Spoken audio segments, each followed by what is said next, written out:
आपण पाहत आहात कराड टुडे न्यूज।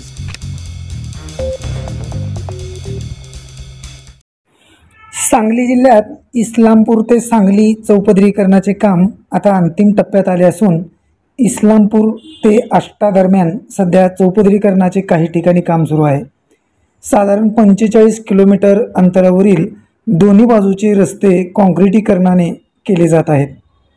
दरम्यान पेटनाका ते इस्लामपूर रस्ता हाही काही ठिकाणी खराब झाला आहे। त्याचबरोबर इस्लामपूर शहरातून जाणारा 2.5 किलोमीटर रस्ता पूर्णपणे उखडून तो सध्या नव्याने करण्यासाठी दोन्ही बाजूच्या गटरचे काम सुरू करण्यात आले आहे। आपण कराड टुडे न्यूजच्या माध्यमातून इस्लामपूर आष्टा सांगली या दरम्यान चौपदरीकरणाचे काही ठिकाणी पूर्ण झालेले तर काही ठिकाणी सध्या सुरू असलेल्या कामाची ही दृश्य पाहत आहात।